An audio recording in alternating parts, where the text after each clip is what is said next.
I am thrilled today to have Matt Pitcher with me because he has done some incredible things. I'm so thrilled that you're here, and I just appreciate you being willing to come on and tell us your story. And I think sometimes it's more interesting if you tell your backstory than if I introduce you with, with a couple of like cliche things. So can you just start out by just introducing yourself? Sure. First, thank you for having me on. It's my pleasure, definitely. Um, but so I was in law enforcement for 23 years. I started with the Charlotte Mecklenburg Police Department. That's in Charlotte, North Carolina. Medium-sized city, not too bad. We had about 2,000 officers in the department. And from day one, from going there, I knew I wanted to be an undercover detective. That was my goal. I got lucky to go into the what was called the ghetto area, or the worst area of Charlotte, on patrol, learn my way. That helped me get to narcotics a lot faster. And then I finally got my chance in 2007 to go to Vice and Narcotics. And then things got a little crazy for me. um, I and I say literally, I literally fell into the first case, the first long term deep cover case, where the cliche story started with a stripper and an 8 ball of cocaine, and then went into organized crime. I was dealing with the Greek mafia, Italian mafia, and Russian mafia, um, ending with the mayor of Charlotte being arrested about 5 years later. So I was undercover in that case for 2 years, and that was basically the entire time living, playing, and doing everything with my new mafia friends. Wow, that's incredible. It was trying, but luckily I'm a very smart person. So as soon as I got out of that, I realized how difficult that was. I did have a newborn baby at the time, and I'm giving you a quick, brief nutshell on all these, but I got home for about a month and then was asked. We had the DNC coming to Charlotte in a year, or it was a little bit over a year at that time, and there were reports that there was going to be a bombing at the DNC. That some domestic terrorist groups were going to plan a bombing, but they didn't know which groups, any details or anything like that. They asked me if I could attempt to infiltrate some of these groups, find out what I could. So, being the smart person I am, I said, "Hey, why not? Sounds like fun." Uh, so I went and went to a couple meetings and was able to embed with these domestic terrorists and spend another year of my life right after this, um, away from home again, living with terrorists. I did prevent. There was a bombing planned. I was able to prevent it. I actually, right hand, received the Medal of Valor for Oh, that wow. one. That's probably one of the things I'm most proud of in my law enforcement career. It's among the top anyway. Um, and so I did that for a year, and then that was pretty much came back and did other regular undercover stuff for a while. Um, when the first case was wrapping up, like the whole entire case, it became evident that I might not be in the safest place anymore. And so we packed up and moved to Florida in a very big hurry, and became a cop down here for 7 years. Um, I got to interview what we believe is a serial killer for 16 hours, who became my best friend. And then, having done all that, my mental health had, ever since the second case, had really started to decline, and I chose to ignore it. Um, when I finished the second case, I was in decent shape. My blood pressure was 200 over 120, which is horrific. Yeah. And so they had me on medication and brought it down at least a little bit. Uh, by 2020, I really wasn't sleeping anymore. I get about an hour sleep max a night. And so I knew things were going bad. I just, again, chose to ignore it. Um, in 2022, I got COVID, and it was pretty bad for me. And then as soon as I got over COVID, I got shingles, which is horrible. And then a month later, or 2 months later, I got an ear infection, which became an eye infection, which dropped into my lungs, became an infection, and put me in the hospital for about a week, and almost killed me. And what I thought was a physical problem with all that was my mental health and not dealing with it, getting it on straight, and not sleeping at night had finally caught up to me. The doctor told me, "You have no immune system at all." Oh, Uh, wow. So that was good. I finally saw a qualified therapist, or one kind of reached out to me, helped me out, and also diagnosed me with CPTSD, which I guess is the complex version. And kind of doing things like this actually came a long way to help me out with my struggles. Just talking about it, and it used to be that I couldn't talk about it. Like, you would be scared to look at me right now because it would look like it was 2 degrees in this room because I'd be shivering and couldn't get the words out of my mouth. So that was a bit of a long nutshell, but that was my career. And then we can go into details about the undercover cases, which is what most people want to hear. That's really interesting. Well, eh, yeah, there's so much to unpack there. But I think, where I want to start actually is because, as I said, my husband's also military. And, we're losing 25 soldiers a day. That was the last stat that I heard. It may be different now, to mental health Suicide. issues. Yep. And I think, a lot of them are taught, and as I'm wondering if you are in law enforcement as well, just soldier up, right? You can't complain, you can't whatever, don't think about it. And they're taught that. But when they come out and they're not in that anymore with everybody every day, it starts to hit them, oh my gosh, this is what I've done, which sounds exactly like what happened to you. Do you think what I don't know. What do you think we could do to help people who are out there protecting us and keeping us safe to keep them mentally safe? So it's funny because you hit on a passion of mine. Like, I even have um, my buddy of mine started this organization. It's hashtag Buddy Check, and I'm also involved in Copline now, or I'm working on getting to be a volunteer with them. I go to the training here in a few months, but we have got to one that stigmatism, like the soldier up. Same thing in law enforcement, and we also have the, oh, you can't tell them, you can't go be honest with a therapist because if you're honest, they label you with PTSD. They're going to take your gun. If you can't have your gun, you can't be a cop. Like, that's kind of a mindset. It's not true. Like, all that is false.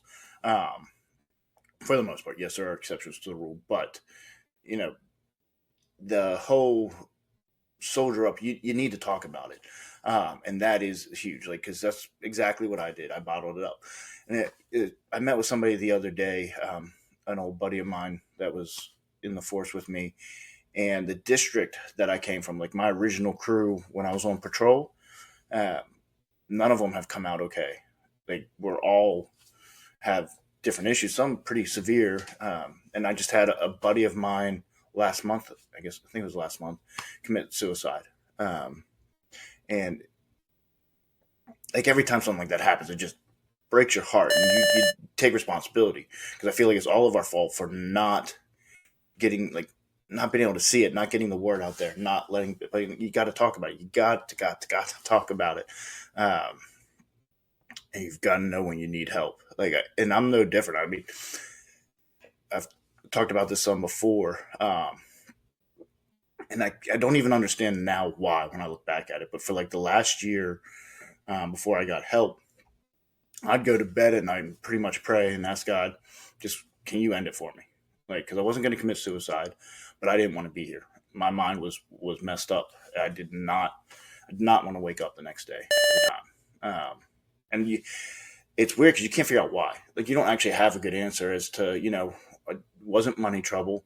I didn't, knock on wood, I didn't have drug or alcohol problem.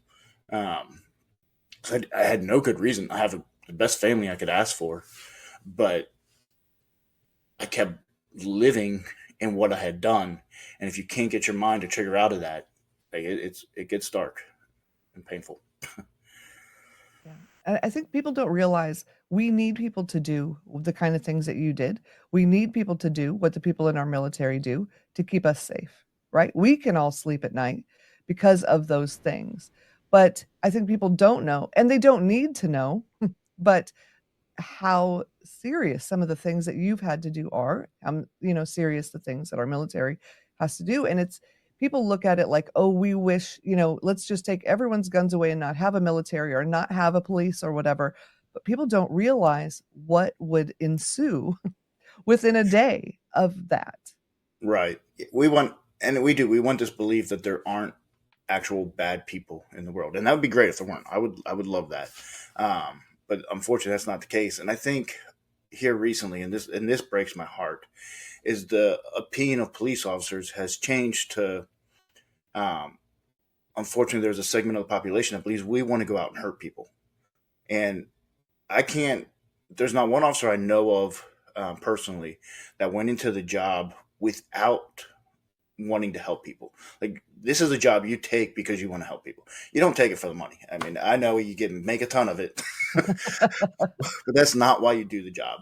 Um, Less than 1% of the cops you'll meet that have a bit of the authoritarian complex or whatever, and you can see that. But it is extremely rare. Most people get in and want to help, and I truly believe that that's part of why we're seeing with law enforcement some of the increase with the mental health stuff is because you want so badly to help these people, to help everybody, and then you're trying to grasp the fact of why people are mad at you for wanting to help people and hate you I for that. honestly don't understand it. I have so much respect for police, and I'm so thankful for police. Because I used to live in gang territory, so I know what it's like to live in fear and hear gunshots every day. And very thankful that there were police out there, who could come if I called. And Yes. so, I just want to say thank you to you and to everybody, and to the people who have had unfair things. I think that that is sad, but I think, we need you. We need you a lot. And I wanted to ask, I wanted to go back to the now you said there was a serial killer and he was your best friend. So let's unpack that for just a second. I Okay. don't want to ask you the same things that everyone else is asking because I feel like if people want to know those things, they can go on the other shows and ask, right? So I And kind I'll of want also to talk plug about myself. I do have a book coming out then too, so they'll be able to read on there. there we go. And I wanna make sure that we get all of your links, and they'll be in the show notes and the description and everything, so people can find out everything they want, and I'll have a page on my website that's all about you and all your things, just so that everyone can get everything that they want, because I think once you listen to this, how can you not wanna learn more? There's and we're not gonna be able to get it all. But, yeah, so tell me about this. Now, I'm assuming that it was part of the job that this person became your best friend? That's correct. It was, in a sense, one of the wildest cases that I've ever worked. I was making a transition, like, because I've been a major crimes detective here in Florida, and I was making the switch back to what I know, back to dope. Once you're a dope cop, you always find your way back there. It's just the way it is. But the the captain kind of was still using me for any serious crime. And so it's the day before Thanksgiving. And keep in mind, the prior to this, since I moved to Florida, every Thanksgiving had been horrible to me. Like, I had had to work. Something bad happened on every Thanksgiving. And so it's the day before Thanksgiving. She goes, you're not going to get to enjoy Thanksgiving. So I don't know why you just don't stay at the office. And I said, no, I got this one. I'm going to make it. Leave the office. Within 2 hours, my phone rings. And it's the same captain. And she's like, coming back to work. So I go back into work, and there's like a dirt path that leads to the female. I couldn't find any signs of injury at that time. Only thing I thought I saw was on the back of the neck, maybe some issues there, but that was it. So it's kind of a, you hate scenes out the gate like this just because you're like, well, this isn't going to be necessarily an easy one. This is going to take a little time. This isn't going to be one day type thing. So I walked the crime scene a little bit, and I do notice there's a broken branch with like a little piece of a fender from a car. And you look at the branch, you can tell it had just broken. So I was like, all right, this could be key.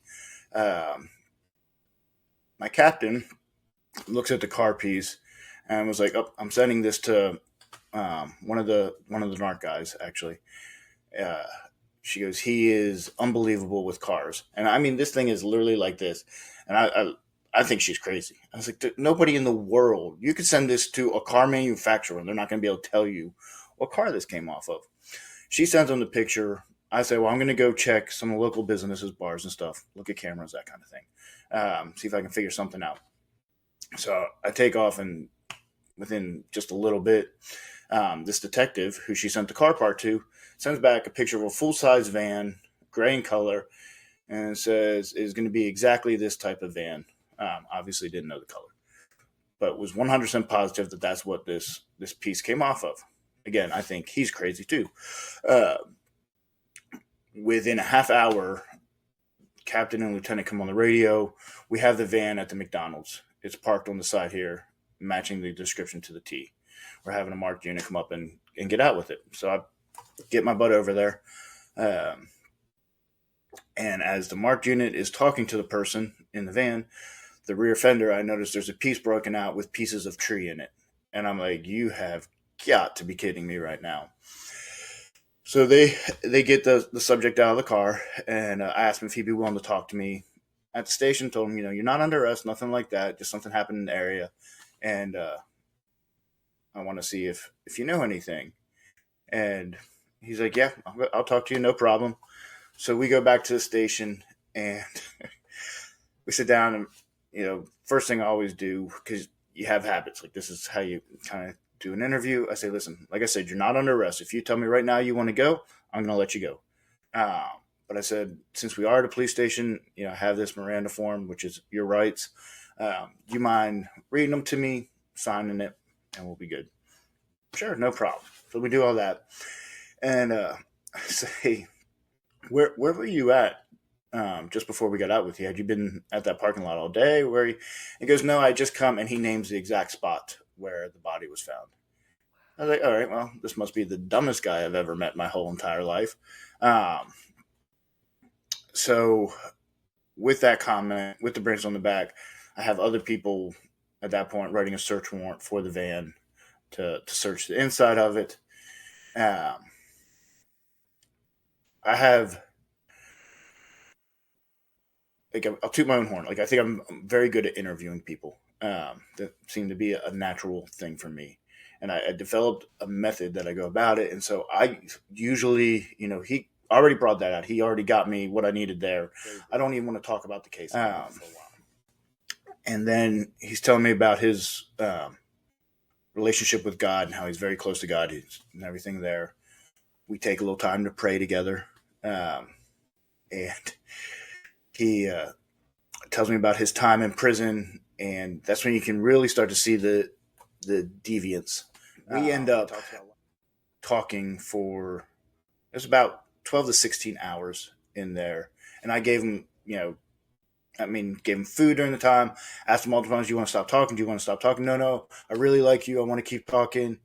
And multiple times told me, he goes, you're actually, I know we've just met, but I feel like you're one of my best friends. As the interview went on, come to find out, you could tell he had a very big hatred towards females.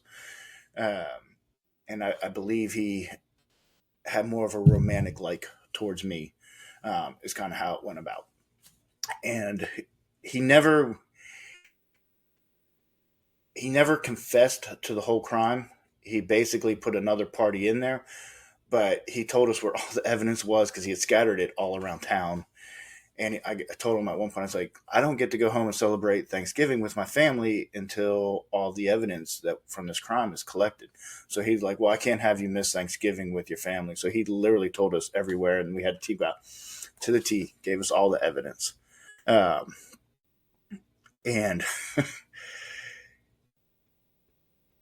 everybody made fun of me for a while. I said, yeah, that guy, you should get his last name was an animal. And they're like, oh, you should get that animal on your tattoo of that animal.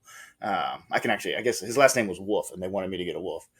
So about a year ago, the trial came up, and I was the lead, obviously, for the trial by the prosecution. I get up on the stand with the jury there, talk about, they play not most of the interview, but a lot of the interview, and showing different parts of it. They showed where I put my hand on his shoulder and things like that. And, explaining to the jury that this is just a technique, right? Because you have to gain the guy's confidence. You have to build that rapport. Absolutely. That's it's what we do. And so, he's right there sitting at the defense table, hearing all of this. I was like, man, he has got to be so mad right now. So finish being on the stand. I get up, get off the stand, and with the jury still in the room as I'm walking back, he says, Matt, I am so sorry for everything that I put you through. I'm like, you have got to be kidding me with this guy. weird. So that was my relationship with Mr. Wolf. Well, and that kind of explains the PTSD stuff, right? I mean, I can't imagine the things that you would have heard during that had to be very disturbing. And that's just one case, but Okay. very disturbing. All right. Well, Matt, I know that you need to go. I would love to have you come back on the show and we'll do round two. I appreciate your openness and honesty, and I think you're going to help a lot of people understand what police are going through. And thank you for being transparent with everyone. Well, thank you, and thank you again for having me on. I'm glad to come back on. Thank you. You're amazing. All right. We'll talk to you soon. All right, thanks.